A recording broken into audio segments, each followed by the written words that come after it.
21 June মঙ্গলবার রাত 8টায় খালেদ মহিউদ্দিন আছে এসপিকে জানিয়ে দিচ্ছি শিরোনাম। এবছর থেকে বন্ধ হচ্ছে পঞ্চম শ্রেণীর সমাপনী পরীক্ষা, জানালেন প্রাথমিক ও গণশিক্ষামন্ত্রী। মন্ত্রিসভায় অনুমোদনের অপেক্ষা।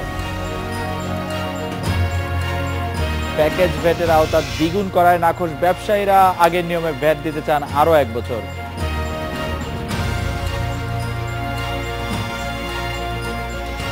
ঈদ আসছে বলে পোশাকের দোকানে ভিড়ও বাড়ছে, বিদেশি পোশাকের চাহিদা বেশি বলছেন বিক্রেতারা।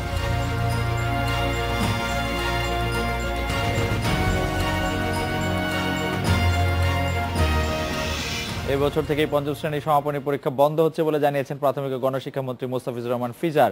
দুপুরে সচিবালয়ে সাংবাদিকদের তিনি এই কথা জানান। মন্ত্রী বলেন, আসছে নভেম্বরে সমাপনী পরীক্ষা অনুষ্ঠিত হওয়ার কথা ছিল। শিক্ষানীতির বাস্তবায়নের জন্য অষ্টম শ্রেণী পর্যন্ত প্রাথমিক শিক্ষা ঘোষণা করায় প্রাথমিক আর সমাপনী পরীক্ষা অনুষ্ঠিত হবে না। তবে পিইসি পরীক্ষা অনুষ্ঠিত না হওয়ার বিষয়টি মন্ত্রিসভার বৈঠক থেকে চূড়ান্ত করা হবে বলেও জানিয়েছেন মন্ত্রী। পঞ্চমের যে সমাপনী পরীক্ষাটা এই বছর থেকেই আমরা আর নেব না, এই মর্মে আমরা আমাদের কথাবার্তা হয়েছে এবং এটা বাস্তবায়নের জন্য যাবে। শুধু বাস্তবায়ন তো নভেম্বরে পরীক্ষা, আর এটা যাবে ক্যাবিনেটে, শীঘ্রই যাবে। আমরা হয়তো 1 সপ্তাহ বা 15 দিনের মধ্যেই এটা ওখানে পাঠাবো।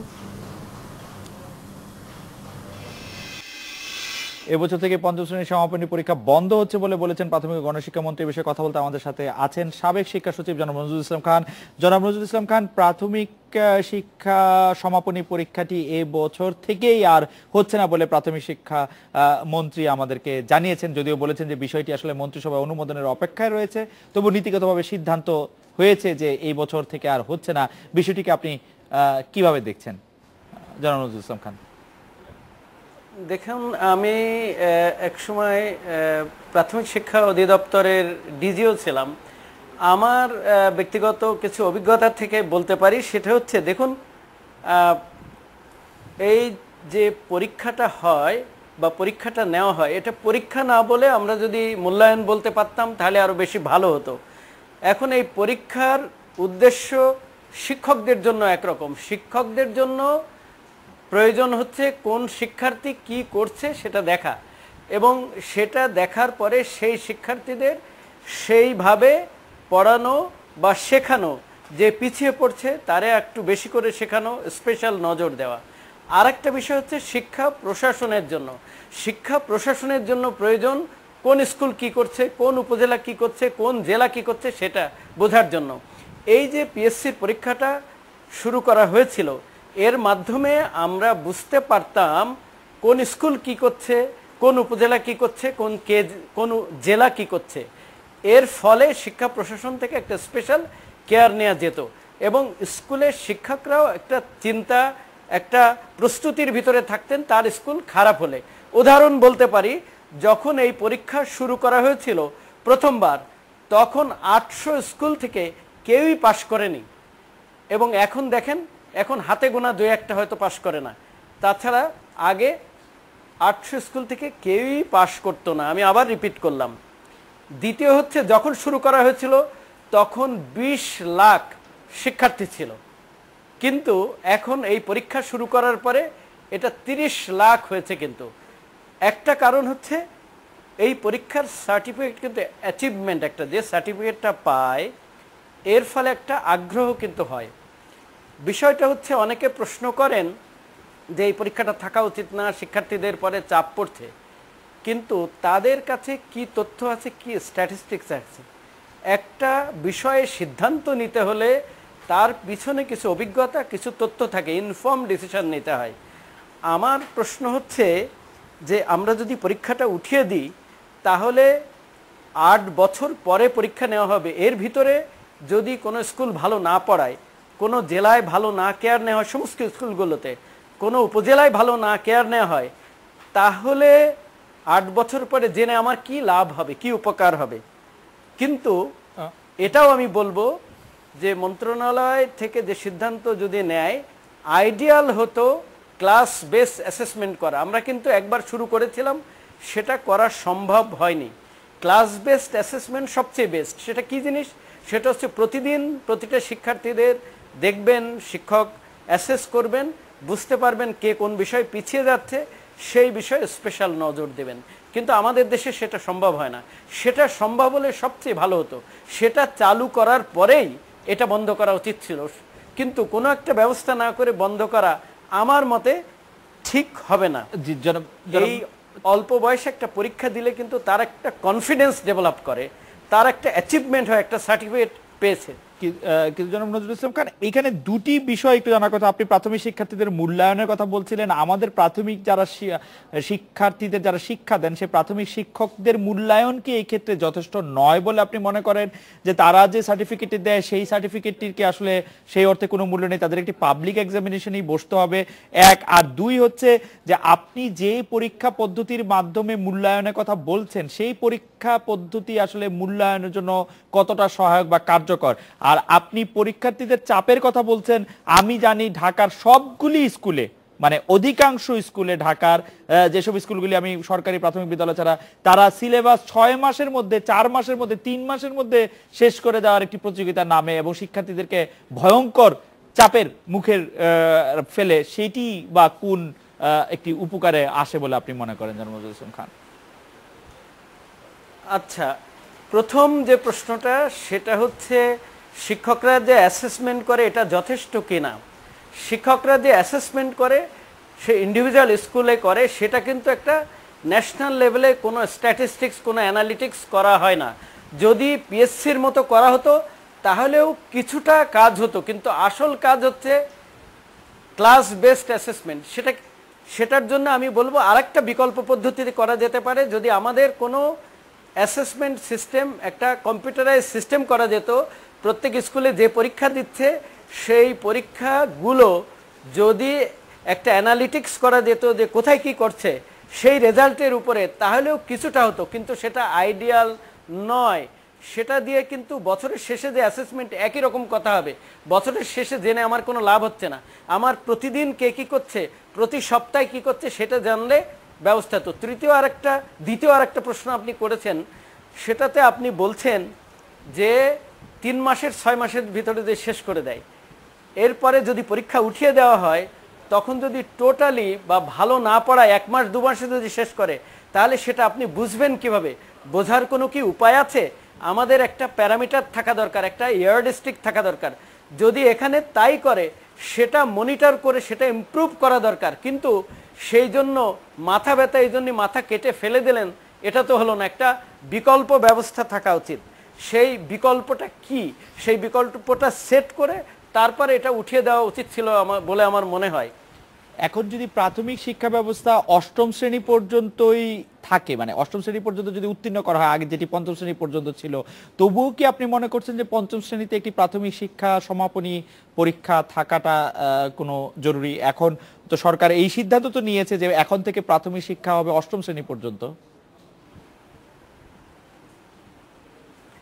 তার সত্ত্বেও থাকা দরকার। তার কারণ আপনি দেখেন, তাহলে আমরা কেন এসএসসি নিচ্ছি, তার 2 বছর পরে এইচএসসি নিচ্ছি, আর এখানে কিন্তু 3 বছরের গ্যাপ, আর এগুলো কিন্তু প্রত্যন্ত অঞ্চলে ছড়িয়ে ছিটিয়ে আছে।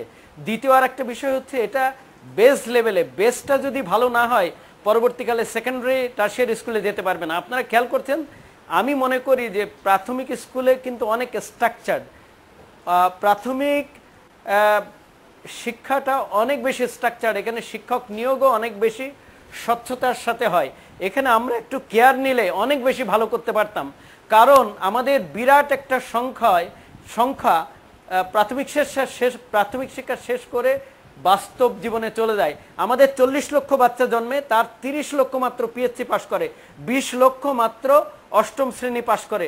এবং আমার ধারণা যে এটা উঠিয়ে দিলে 8ম শ্রেণীতে আপনারা দেখবেন যে আরও কম সংখ্যক পাশ করবে, আরও কম সংখ্যক এই পর্যন্ত যাবে, ড্রপ আউটের সংখ্যা বাড়বে, আমি অনুমান করতে পারি। তার কারণ এটা মূলত কিন্তু আমি অনেক বছরের অবজারভেশন করে আমি এটা বলছি আমার অভিজ্ঞতা থেকে। জনাব নজরুল ইসলাম খান, আমি সর্বশেষ যেটি জানতে চাইবো যে সেটা হচ্ছে যে আপনি বলছিলেন যে বিকল্প একটি ব্যবস্থা না করে কেন এই ব্যবস্থাটি করা হলো, ব্যবস্থাটি উঠিয়ে দেওয়ার ব্যাপারে সিদ্ধান্ত নেওয়া হলো, কিন্তু আপনারা যখন পিএসসি চালু করেছিলেন তখন কি আসলে আমাদের শিক্ষকদের সেই সৃজনশীল পদ্ধতিতে শিক্ষাদান, প্রশ্নপত্র প্রণয়ন সেগুলির শিক্ষা আছে কিনা সেগুলি আমরা খেয়াল করেছিলাম কিনা? এক। দুই হচ্ছে যে আমরা প্রতিবারই দেখেছি যে পিএসসির ক্ষেত্রে যতবার পিএসসি হয়েছে ততবার প্রশ্ন ফাঁস হয়েছে, খাতা দেখার মূল্যায়নের ক্ষেত্রেও আমরা দেখেছি যে নানা রকম কথা আমরা শুনেছি, সেইগুলির ক্ষেত্রে নজর দেওয়া ছিল। জনাব নজরুল ইসলাম খান, আপনার অনুমতি নিয়ে আমরা একটা বিরতি নিয়ে ফিরছি আপনার কাছে এই প্রশ্ন নিয়ে।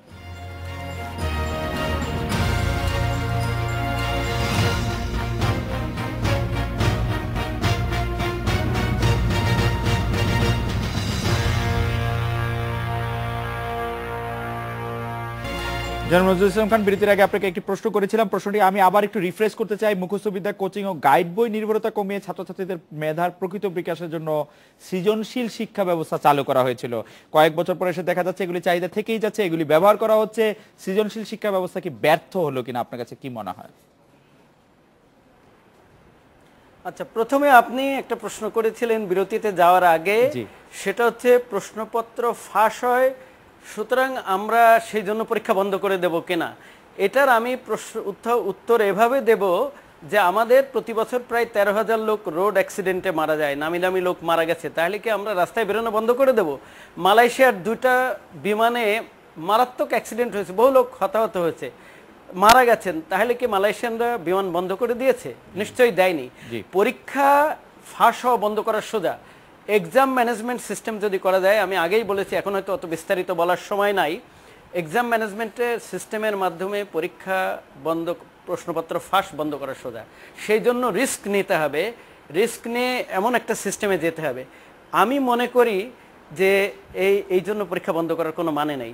দ্বিতীয় আর একটা প্রশ্ন করেছেন, আমরা সকল প্রস্তুতি নিয়ে তারপরে পরীক্ষায় নামবো কিনা। আমি বলবো মহিউদ্দিন ভাই, আপনি যদি বিয়ে করার আগে মনে করেন সুন্দর একটা ফ্ল্যাট হতো, আপনার একটা গাড়ি হতো, তাহলে আপনি খুব স্বাচ্ছন্দ্যে বিয়ে শাদী করতে পারতেন, টাকা হতো, কিন্তু সেটা কি সম্ভব হয় না। সকল প্রস্তুতি নিয়ে কোনো কাজই করা যায় না। নেলসন ম্যান্ডেলা একটা কথা বলছেন, উনি বলেছেন যে কোনো কাজ করার আগে মনে হয় সেটা অসম্ভব, কিন্তু যখন করেন তখন মনে হয় এটা সম্ভব, এটা করা সোজা।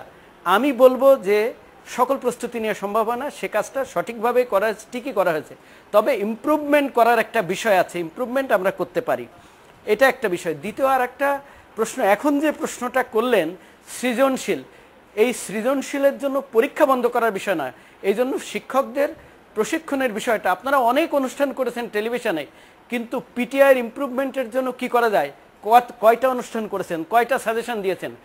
মানুষের আসল জিনিস, man is not born but made, মানুষের আসল জিনিস হচ্ছে তাকে প্রস্তুত করা। সেই প্রস্তুত করতে হলে বেসিক শিক্ষা, তারপরে প্রশিক্ষণ, তারপরে এক্সপিরিয়েন্স। সুতরাং এই কাজগুলো করে আমাদের এক্সপিরিয়েন্সের সুযোগ দিতে হবে। আমি মনে করি যারা বলছেন যে এটা বন্ধ করে দেওয়া উচিত, তারা কোন তথ্যের উপরে বলছেন? আমি স্পেসিফিক তথ্য দিয়েছি, 20 লাখ থেকে 30 লাখ শিক্ষার্থী হয়েছে, পরীক্ষা দিচ্ছে। আমি স্পেসিফিক তথ্য দিয়েছি 800 স্কুল থেকে কেউই পাশ করতো না, এখন 3-4টে স্কুল থেকে হবে। কিন্তু অন্য যারা বলছে তারা কিন্তু মেয়ার ওপিনিয়ন। আমি মনে করি তাদের একটা তথ্য সহকারে আসা উচিত, একটা রিসার্চ সহকারে। কোনো একটা চালু জিনিস বন্ধ করতে হলে রিসার্চ সহকারে বলা উচিত। দেখুন, এই যে পরীক্ষাটা নিত, সেকেন্ডারিতে প্রায় 1 ডজনের কাছাকাছি বোর্ড আছে, তারা পরীক্ষা নিত, এবং মাত্র 10-15 লাখের, এবং প্রাইমারি 30 লাখ লোকের পরীক্ষা নিত, 30 লাখ শিক্ষার্থীদের, তাদের একটাও বোর্ড ছিল না, তারা পেরেছে সুন্দরভাবে, সুষ্ঠুভাবে কিন্তু পরীক্ষাটা নিয়েছে। আসল বিষয়টা হচ্ছে ডিটারমিনেশন। আপনি 313 জন দিয়ে যুদ্ধ করবেন না 10,000 দিয়ে যুদ্ধ করবেন, সেটা আপনার কিভাবে অর্গানাইজেশন সেট করবেন, কেমন আপনার ডিটারমিনেশন, তার উপরে। আমি মনে করি যে সৃজনশীলের কোনো দোষ না, আমরা কিভাবে ডেলিভারি করছি সেটারই হচ্ছে না সঠিকভাবে। আমরা যদি সঠিকভাবে ডেলিভারি করি তাহলে কিন্তু এটা সম্ভব। আর একটা বিষয় বলা হয় যে প্রচণ্ড চাপ পড়ছে, আপনারা জাপানের দিকে তাকান, কোরিয়ার দিকে তাকান, আমরা জাপান কোরিয়ার উদাহরণ দিই, যথেষ্ট চাপ আছে তাদের, কিন্তু কোনো পরীক্ষা নাই, একাধিক ভাষা শেখানো হয়, আমাদের এখানে কিন্তু কোনো পরীক্ষা নাই। তাদের everyday, I can guarantee you, তাদের এভরিডে পরীক্ষা আছে, ক্লাস বেসড অ্যাসেসমেন্ট, তাদের দেশে সুইসাইড করে স্কুলে, Right. আপনারা শুনে দেখেন, জানতে হবে এগুলো। ক্লাস বেসড অ্যাসেসমেন্ট এভরিডে আমরা কিন্তু প্রাইমারিতে চেষ্টা করেছিলাম, কিন্তু দেখা যায় যে আমাদের শিক্ষকদের সেভাবে ক্লাস বেসড অ্যাসেসমেন্ট তো করাতেই হবে, কিন্তু পাবলিক এক্সাম দেওয়ার তো কোন রকম সুযোগই জাপানের শিক্ষার্থীদের জন্য নাই। আমাদের ক্লাস বেসড অ্যাসেসমেন্ট, কারণ আমরা আমাদের শিক্ষকদের বিশ্বাস করি না। ক্লাস বেসড অ্যাসেসমেন্ট থাকলে পরীক্ষার কোনো দরকার, আমরা আমাদের শিক্ষকদের বিশ্বাস কোনো করি না। প্রয়োজন নেই ক্লাস বেসড অ্যাসেসমেন্ট। আমরা আমাদের শিক্ষকদের বিশ্বাস করি না যে তারা ক্লাস বেসড অ্যাসেসমেন্ট করতে পারে। That is not a no, এটা আপনি ভুল বলছেন। শিক্ষকদের বিশ্বাস না, অনেক শিক্ষকদেরকে রেডি করতে হবে, প্রস্তুত করতে হবে, শিক্ষক বলে না।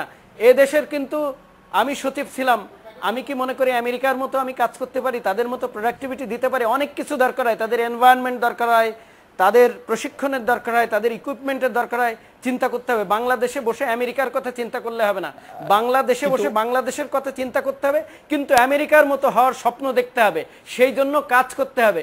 কিন্তু এক পা এগিয়ে 10 পা পিছিয়ে গেলে হবে না, এই সিস্টেমকে ইমপ্রুভ করতে হবে। সিস্টেম কি একটু ইমপ্রুভ হয়েছিল যখন আমরা সৃজনশীল শিক্ষা ব্যবস্থা চালু করলাম? আমরা কি সিস্টেমকে একটু ইমপ্রুভ? আমি উদাহরণ দিয়েছি, ডেফিনেটলি হয়েছে। আপনি তো সংখ্যা দিয়ে উদাহরণ দিচ্ছেন, সংখ্যার উদাহরণটি তো আসলে না। আপনারা রিসার্চ দিয়ে উদাহরণ দেন, আপনারা একটা উদাহরণ দেন যে না এটা আরো ডিক্লাইন করেছে, আরো কম সংখ্যক আসছে, না মানুষ, এরকম একটা উদাহরণ আপনাদের কোনো গবেষণা আছে কিনা? যারা বলছে তাদের ওপিনিয়ন। না মানুষ বেড়েছে, মানুষের ক্রয় ক্ষমতা বেড়েছে, মানুষের জীবনযাত্রার উন্নয়ন হয়েছে। 20 লাখের জায়গায় 30 লাখ, আগামীতে আরো 40 লাখ পরীক্ষা দিবে। কারণ আগে তো আমরা যে স্তরে, অর্থনৈতিক স্তরে বাস করতাম, সেইখান থেকেও তো আমাদের একটা উল্লম্ফন হয়েছে। সেই ক্ষেত্রে 20 লাখের জায়গায় 30 লাখ প্রাইমারি পড়ছে, সেইটিকে আপনি সৃজনশীল মানে পিএসসির ক্রেডিট হিসেবে কেন দেখছেন জনাব নজরুল ইসলাম খান? আপনি একটা উত্তর দিয়ে দিয়েছেন। আপনি বলছেন মানুষের ক্রয় ক্ষমতা বেড়েছে, মিডিয়ার কারণে অন্য দেশে কি হচ্ছে দেখছে, সেই জন্য তাদের ডিমান্ড বেড়েছে যে আমার ছেলে আমার মেয়েকে আরো বেশি শেখাতে হবে। সেই কারণে কিন্তু এইসব প্রশ্নগুলো দেখা দিয়েছে। অনেক আগে কিন্তু এই প্রশ্নগুলো ছিল না, এটা একটা পজিটিভ দিক। এবং আমাদের শিক্ষকরাও কিন্তু আগের চেয়ে অনেক ইকুইপড হয়েছে, কিন্তু আমরা তো আরো উন্নতি চাই, সেই জন্য আমাদেরকে ক্লাস বেসড অ্যাসেসমেন্টে যেতে হবে। আমার কথা হচ্ছে ক্লাস বেসড অ্যাসেসমেন্টটা সেট করে প্রত্যেক শিক্ষার্থীদের দেখতে হবে। আমরা বলছি ইনক্লুসিভ এডুকেশন যদি আমরা বলি, তাহলে প্রত্যেকটা শিক্ষার্থীদেরকে অ্যাসেস করতে হবে এবং সে এগিয়ে যাচ্ছে না পিছনে যাচ্ছে, কোথায় উইক, সেখানে তার ইনপুট দিতে হবে। এই ইনপুট কিভাবে দিতে হয়, এই অ্যাসেস কিভাবে করতে হয়, সেইভাবে শিক্ষকদেরকে ইকুইপ করতে হবে। কিভাবে করা যেতে পারে? প্রত্যেকটা স্কুলে ইন্টারনেট কানেক্টিভিটি দিতে হবে, প্রত্যেকটা স্কুলে সিস্টেম ডেভেলপ করতে হবে, এবং প্রতিদিন বা সপ্তাহে বা একটা চ্যাপ্টার হওয়ার পরে তাদেরকে অ্যাসেস করতে হবে। যদি স্কুলে করা যায় সবচেয়ে ভালো। যেমন আমরা এসএসসি এইচএসসি পুলিশ পাঠিয়ে পরীক্ষা নিই, কেন? তাহলে আমি প্রশ্ন করব সেখানে কেন পুলিশ পাঠিয়ে শিক্ষক পরীক্ষা নেন? তাহলে ছাত্র এবং শিক্ষক কাউকে তাহলে আপনারা বিশ্বাস করেন না। সেখানে তো আমি মনে করি তাহলে একইভাবে পরীক্ষা নেওয়া উচিত, এবং সেটাই আমাদের লক্ষ্য হওয়া উচিত। সুতরাং একই যাত্রায় দুই ফল, এক জায়গায় পুলিশ পাঠাচ্ছেন, বিশ্বাস করছেন না কাউকে, আর এখানে প্রশ্ন করছেন যে আমরা বিশ্বাস করছি না, পরীক্ষা উঠিয়ে দিতে চাই। আমাদের তো সেন্ট্রালি পরীক্ষাগুলি করতেই হয়, কারণ আমরা শিক্ষকদের বিশ্বাস করি না। যাই হোক, জনাব নজরুল ইসলাম খান, আপনার বক্তব্যের জন্য অনেক ধন্যবাদ। এড্রেস স্পিকার একটা বিরতি নিচ্ছি, ফিরছি একটু পরে।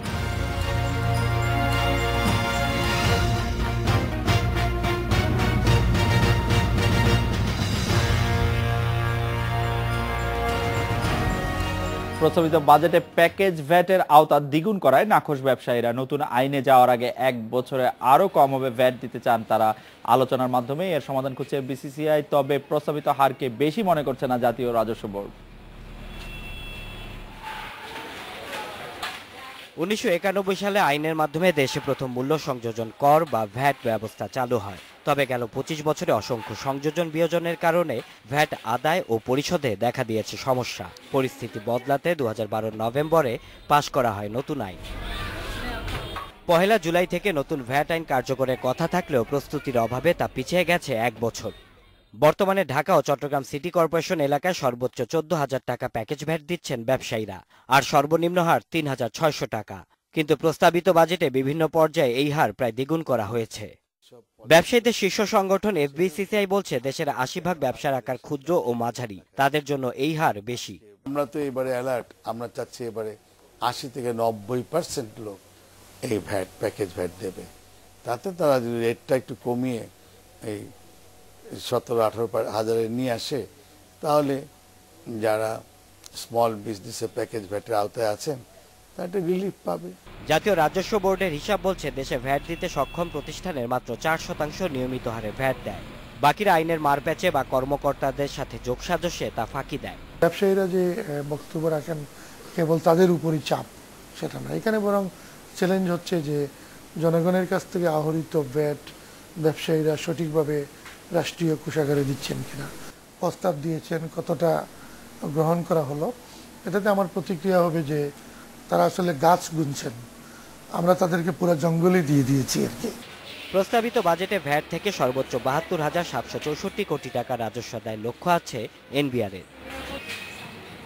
Shaon Hasnat, independent news, Dhaka. ঈদ যত ঘনিয়ে আসছে বিপণী কেন্দ্রে পোশাক কেনাকাটা ভিড় ততই বাড়ছে। এবার রাজধানী বিপণী বিতানগুলি ভারতীয় পোশাকগুলোর দখলে। বিক্রেতারা বলছেন এবারে ঈদে দেশি পোশাকের চেয়ে বিদেশি পোশাকের প্রতি ক্রেতাদের ঝোঁক বেশি। ভারতীয় ব্র্যান্ডের মধ্যে বিনয়, বাণী, জয়, বিজয়, গঙ্গা, তেজু, এলটি এসব পণ্যের দখলে পোশাক বাজার। ক্রেতাদের চাহিদা মেটাতে এসব পণ্যের পোশাক সাজিয়ে রেখেছেন দোকানিরাও। ভারতীয় পোশাকের পাশাপাশি পাকিস্তানি পোশাকও কিছুটা বিক্রি হচ্ছে বলে জানিয়েছেন তারা। দেশি বুটিকের কাপড়ও কিনছেন অনেকে। হাতের কাজ আছে এমন পোশাকের চাহিদা বেশি বলছেন বিক্রেতারা। এই সিজনে যেটা বের হচ্ছে অনেক ফ্লোরাল প্রিন্টসের সাথে হালকা পাতলা কাজ বা অনেক পেস্টেল কালার্স, যেটা এখন এবার অনেক চলছে, ব্রাইট কালার্স, এগুলোই। আর এবারে ট্রেন্ড বলতে আমি দেখতে পাচ্ছি সেটা হলো কেপ ড্রেস, আর আরেকটা যেটা দেখতে পাচ্ছি ফ্লাওয়ার প্রিন্টের উপরে যেসব কাজগুলো হচ্ছে, মানে সেটাই এবার দেখছি যে খুব ঈদে বেশি চলছে। এখনকার মতো ডিফারেন্টটা আসলে মানে খুব যে ডিফারেন্ট মানে ডিফারেন্স আপনি পাবেন ওরকম কিছু না, বাট যেটা হয়েছে যে 2 বছর আগে ক্রেপটা অনেক বেশি চলে, বাট ক্রেপটা এখন বেশি popular. Colour sophisticated light like beach colour, peach colour, এগুলো।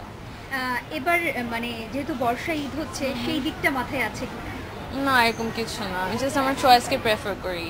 একটু শর্ট কামিজ চলে আসছে লাইক নি লেন্থ, সো ওরকম লাইক সিগারেট প্যান্টস অ্যান্ড একটু বক্সি ফিটিং, বেশি ফিটিং না, এরকম টাইপের সিম্পল যেটা কমফোর্টেবল। ঈদ ফ্যাশনের কথা বলতে আমাদের সাথে যোগ দিচ্ছেন সহকর্মী শিমুল বাশার, বগুড়া থেকে উত্তরাঞ্চল প্রধান হাসিবুর রহমান এবং চট্টগ্রাম থেকে সহকর্মী আহসান রিটার্ন, এবং বরিশাল থেকে আছেন বিসিকের ইনচার্জ মোহাম্মদ মুজাম্মেল হক। আমি শিমুল বাশা আপনার কাছে জানতে চাইবো যে বিপণী বিতানগুলি থেকে আসলে সেই অর্থে ঈদের কেনাকাটা শুরু হয়েছে কিনা, ক্রেতারা কি ধরনের পোশাক বেশি কিনছেন বা খুঁজছেন কেনার জন্য? শিমুল। মোটামুটি প্রভাবশালী অর্থাৎ সাধারণত মধ্যবিত্ত এবং মধ্যবিত্ত যারা ক্রেতা আছেন তারা তাদের বিশেষ পছন্দের একটি শপিং মল, এটির নাম বসুন্ধরা সিটি শপিং মল, এবং এখানে আমরা এসে যতটুকু দেখলাম যে ঈদের কেনাকাটা যে বলা চলে যে জমে উঠেছে, কারণ আমার পেছনে কিন্তু এখনো অর্থাৎ রাত 8টার পরে যদিও এখন শপিং মলগুলো বন্ধ করার কথা রয়েছে, আমরা এরই মধ্যে জানতে পেরেছি বসুন্ধরা কর্তৃপক্ষ তারা জানিয়েছেন যে রাত 10টা পর্যন্ত এই কেনাকাটা চলবে এবং এই কেনাকাটা পরবর্তী সময়ে তারা কিন্তু দোকান বন্ধ করবে। ঠিক 10টার কথা বললেও যারা দোকানি তারা কিন্তু আমাদেরকে জানিয়েছেন যে তারা রাত 11 থেকে 12টা পর্যন্ত এই ক্রয় বিক্রয় চালু রাখেন এবং সবশেষ দোকান বন্ধ করতে তাদের এতটা সময়ই লাগে। এবং এই শপিং মলটিতে রাজধানী এবং রাজধানীর আশেপাশের অঞ্চলের যারা ক্রেতা রয়েছেন তারা আসেন, কারণ এখানে এই 8টি ফ্লোর রয়েছে। এই 8টি ফ্লোরের মধ্যে কিন্তু নানা বয়সী মানুষের কেনাকাটার জন্য যেসব পণ্য। শিমুল, আপনাকে ধন্যবাদ। বসুন্ধরা মার্কেট আপনাকে নিশ্চয়ই যথেষ্ট খাতির যত্ন করছে তাদের এত ভালো করে বলার জন্য। যাই হোক, আমি হাসিবুর রহমান আপনার কাছে জানতে চাইবো যে বগুড়ায় ঈদের বাজার কতটা জমে উঠেছে? খালেদ ভাই, যদি গত সপ্তাহের সাথে তুলনা করেন অথবা রোজার সাথে শুরু হওয়ার সাথে সাথে যদি বাজারের অবস্থাটা তুলনা করেন তাহলে দেখা যাবে যে এখন কিন্তু বেশ জমে উঠেছে মার্কেট। বিশেষ করে এখন আমরা যে জিনিসটা দেখতে পাচ্ছি কাপড়ের দোকানগুলোতেই ভিড় বেশি আমাদের নজরে পড়েছে। আর একটা বিষয় জানিয়ে রাখি যে এবার কিন্তু সুতি কাপড়ের প্রতি মানুষের একটা টান বেশি দেখতে পাচ্ছি। আর এই সুতি কাপড়গুলোর মধ্যে বিশেষত যারা ভারত বা পাকিস্তানি কিছু ড্রেস রয়েছে, বাজিকর, মাস্তানি, এরকম নাম, পাখি, এরকম সব পণ্যের বেশি কাপড়ের প্রতি কিন্তু আমরা এই প্রজন্মের লোকজনের টানটা বেশি দেখছি। আর পাঞ্জাবির কথাটাও যদি বলেন, পাঞ্জাবির প্রতিও কিন্তু এক ধরনের আকৃষ্ট করছে নানা ধরনের পাঞ্জাবির কাপড়ে, বিশেষ করে পাকিস্তানি কাপড়ে তৈরি পাঞ্জাবিগুলোর প্রতি আমরা এই প্রজন্মের লোকজনের চাহিদা বেশি দেখছি। পাকিস্তানি কাপড় আসছে কি করে জনাব হাসিবুর রহমান বিলু? পাকিস্তানি কাপড় কিভাবে আসে? এগুলো আসলে কখনো কখনো নিয়ে আসা হয় ভারতে তৈরি করে বাংলাদেশে, কখনো কখনো আমদানি করা হচ্ছে। যেমন ভারতের কাপড়ও বাংলাদেশে আসে, ঠিক আমদানির মধ্যে দিয়ে আসে। আর এই একই ধরনের কাপড়ে কিন্তু দুই ধরনের পোশাকই দেখা যায়, বিশেষ করে মেয়েদের সালোয়ার কামিজ বা ছেলেদের পাঞ্জাবি এটাও দেখা যায়। তবে বাংলাদেশি সুতি কাপড় যেগুলোতে হাতের কাজ রয়েছে সেগুলোর প্রতি দেখছি যে আকর্ষণ তুলনামূলকভাবে অনেক বেশি। তবে সেগুলো মধ্যবয়সী বা আরেকটু বেশি মানুষেরই টান আমরা বেশি দেখতে পাচ্ছি। আর দামও কিন্তু বেশ চড়া গত বছরের তুলনায়। গত বছর আমরা যে পাঞ্জাবিটা ৬-৭ হাজার দেখেছি, এবার সেটা 10-এ গিয়ে ঠেকেছে। আর বাজিরাও মাস্তানি বলে একটা পোশাক নেমেছে এবার, এটা ভারতীয় পোশাক, সেটা ৩০,০০০ টাকা পর্যন্ত বগুড়ার বাজারে আমি দেখতে পেয়েছি। এটা আবার বাংলাদেশে একটা ভার্সন তৈরি হয়েছে, সেটার দাম আবার কিছুটা কম। জনাব আহসান রিটন, পোশাক আশাক কেনার জন্য চট্টগ্রাম শহরে কোন মার্কেটের প্রতি জনসাধারণের আগ্রহ বেশি? আপনি জানেন যে চট্টগ্রামের আসলে ঐতিহ্যবাহী মার্কেট হচ্ছে নিউ মার্কেট এবং তারপরে রয়েছে রিয়াজউদ্দিন বাজার। এই সমস্ত মার্কেটে আসলে সবসময় ভিড়ভাট্টা লেগেই থাকে। এর পাশাপাশি চট্টগ্রামে এখন চট্টগ্রামের যে সানমারুসান city, central plaza, highway plaza এবং চট্টগ্রামের বড় আরেকটি বাজার টেরি বাজার এবং বক্সিরহাট। আমরা এখন দাঁড়িয়ে আছি চট্টগ্রামের বক্সিরহাটের মল 24 নামে একটি সুপার মলে। এখানে আসলে তারা একই ছাদের নিচে সব ধরনের পণ্য রাখার চেষ্টা করেছেন। তো আমরা আসলে এখানে যারা বিক্রেতা রয়েছেন তাদেরকে আমরা জিজ্ঞেস করেছিলাম কী ধরনের পোশাক তারা এবার বিক্রির তালিকায় শীর্ষে। তারা বলছেন যে আসলে মাস্তানি নামে মাস্তানি, ডিভাইডার, ক্যাপটপ, লং পার্টি ফ্রক এবং এর পাশাপাশি যে জি বাংলার যে সমস্ত সিরিজগুলো চলছে, ইচ্ছা নদী, রায় কিশোরী, জমালা, কিরণমালা, এই পোশাকগুলোর কাটতি বেশ বেশি। আমরা শুরুর দিকে যেমনটি দেখেছিলাম রোজা 10টা পর্যন্ত লোকজনের ভিড় অনেক। জনাব আহসান রিটন, আপনাকে ধন্যবাদ। আমি একটু জনাব মোহাম্মদ মোজাম্মেল হক আপনার কাছ থেকে জানতে চাইব, আপনি শুনলেন আমাদের সহকর্মীরা ঢাকা সহ সারা দেশে যেসব পোশাক বা ঈদ ফ্যাশনের কথা বলছেন, তাতে আসলে বিদেশি পোশাক, বিশেষ করে ভারতীয় পোশাকের একটি বড় প্রাধান্য রয়েছে, যেটি আসলে ভারতীয় টেলিভিশন বা সিরিয়ালগুলির বা সিনেমাগুলির সাথে আপনাদের কোনো কর্মসূচি ঈদ সামনে রেখে কি আছে? মেলা বা আপনারা যারা ক্ষুদ্র উদ্যোক্তা রয়েছেন তাদের সহায়তার জন্যই বা কি করেছেন? জনাব মোহাম্মদ মোজাম্মেল হক। জি, ক্ষুদ্র উদ্যোক্তাদের জন্য বরিশালে আমরা বিচিক থেকে যে পোশাক শিল্পের উপরে আমরা প্রশিক্ষণ প্রদান করে থাকি এবং প্রশিক্ষণ গ্রহণ করে তারা নিজস্ব স্বাবলম্বী হওয়ার জন্য ঋণ প্রদান করে থাকি এবং এইসব বুটিক এবং এই যে কিছুদিন আগেও তৃণমূল নারী উদ্যোক্তাদের একটি পণ্য মেলা হয়ে গেল, সেখানে স্থানীয় যে আমাদের শিল্পের সাথে যুক্ত তারা সেই পোশাক শিল্পগুলো আমাদের যথাযথভাবে এখানের চাহিদা পূরণের জন্য সাধারণ মানুষের ক্রয় সীমার মধ্যে তারা যাতে ক্রয় করতে পারে সেজন্য দেশীয় যে সুতি কাপড় এবং অন্যান্য কাপড়গুলো সুন্দর করে তারা তৈরি করে এখানে এই মেলায় বিক্রি করেছে, যেটা প্রচুর বিক্রি হয়েছে এবং সাধারণ মানুষ খুব স্বাচ্ছন্দ্যই করছে। আমরা এরপরেও ক্রেতা বিক্রেতা একটি সম্মেলন করতে যাচ্ছি এই 28 তারিখে, যেখানে আমরা ক্রেতা বিক্রেতাদের একটা সম্মেলন করব। তাদের যে ছোটখাটো যারা উদ্যোক্তা, যারা আসলে তার পারিবারিকভাবে, কিন্তু সেটি তো জনাব মোজাম্মেল হক, সেটি তো ঈদের আগে, ঈদের বাজারকে সামনে রেখেই করার দরকার ছিল। আমরা একটা বিরতি নিচ্ছি, বিরতি পর ফিরে এসে শিমুল বাসার আপনার কাছে জানতে চাইবো যে যারা এখানে কেনাকাটা করতে আসছেন তারা আসলে দেশীয় কাপড়ের চেয়ে বিদেশি বা ভারতীয় কাপড় যদি আমরা বলি, সেই ভারতীয় কাপড়ের প্রতি যে উৎসাহ দেখাচ্ছেন বেশি, আপনি কি কারো কাছে শুনবেন? মানে এর মূল কারণটা কি? ভারতীয় ফ্যাশনের ট্রেন্ডই কেন আমাদের এখানে ট্রেন্ডি হয়ে থাকছে? আমরা একটা বিরতি নিচ্ছি, আপনাদের কাছে ফিরছি আমরা একটু পরে।